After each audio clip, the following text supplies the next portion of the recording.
Bonjour, donc ici Michael Juchet donc de la chaîne revenusmassifs.fr. Donc aujourd'hui, je vais vous expliquer comment on calcule tout simplement sa capacité d'épargne, ou comment plutôt la définir. Donc on est toujours dans ma ville, hein, près de chez moi, donc Beaugency. Donc là on est en début de soirée, il n'y a pas beaucoup de lumière. Mais bon, ça devrait aller. Donc je voulais vous parler de ça tout simplement parce que c'est quand même la base quand on veut faire des placements et des investissements, c'est de connaître sa capacité d'épargne. Et donc souvent on me dit bah ouais, on verra bien, on va accumuler un peu d'argent et puis on placera de l'argent tout simplement quand on aura un petit matelas. Ou de toute façon ça sert à rien, on ne veut pas se priver, etc. Pour épargner. Mais si vous avez des objectifs, des motivations comme la retraite ou constituer un capital pour vos enfants, etc., la succession, la transmission, il est quand même préférable en fait de se fixer un objectif et pour atteindre cet objectif ensuite de bien viser et tout simplement de connaître sa capacité d'épargne. Ça vous permettra tout simplement de bâtir une stratégie et puis de voir si votre objectif est cohérent par rapport à vos moyens, par rapport à votre capacité d'épargne. Alors comment on calcule cette fameuse capacité d'épargne? En fait, je vais vous donner deux solutions dans cette vidéo.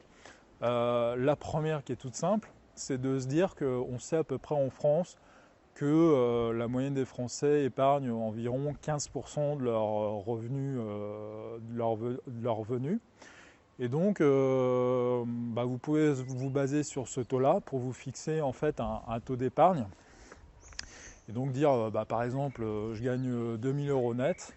Et donc, tout simplement, je décide d'épargner 15% de cette somme, ce qui fait tout simplement 300 euros. Et donc, alors ce que je vous conseille, c'est d'épargner plutôt en début de mois, parce que c'est plus facile au niveau budget. Puis surtout, c'est ce qu'on appelle se payer en premier. C'est beaucoup plus valorisant pour vous de vous dire que vous êtes plus important que les charges comme l'EDF, le téléphone ou autre chose. Et donc moi je vous incite très fortement en fait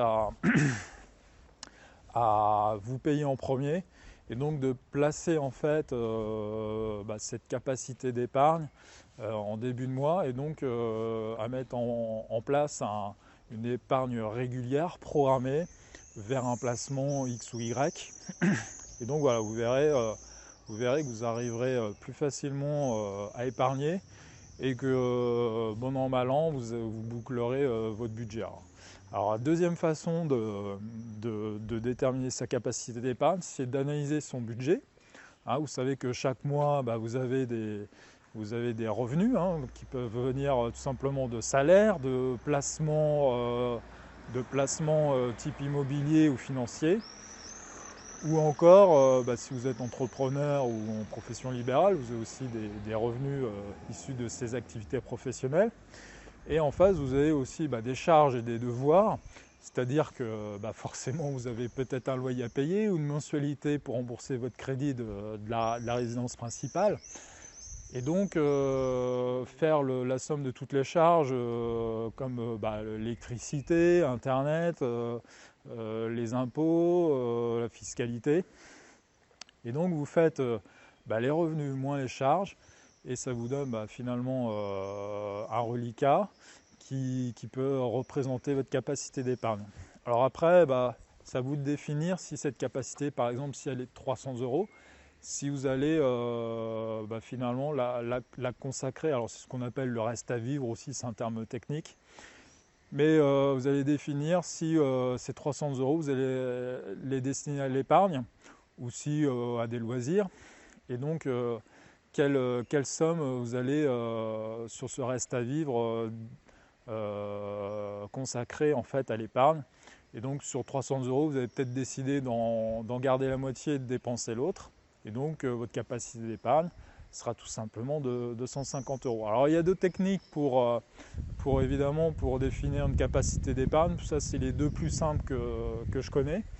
Et donc si vous voulez suivre les prochaines vidéos sur tout ce qui est placement, comment placer son argent, les tactiques, les stratégies qu'on peut utiliser, abonnez-vous à la chaîne Revenu Massif. En attendant, je vous souhaite une bonne fin de semaine et à bientôt pour une prochaine vidéo. Au revoir.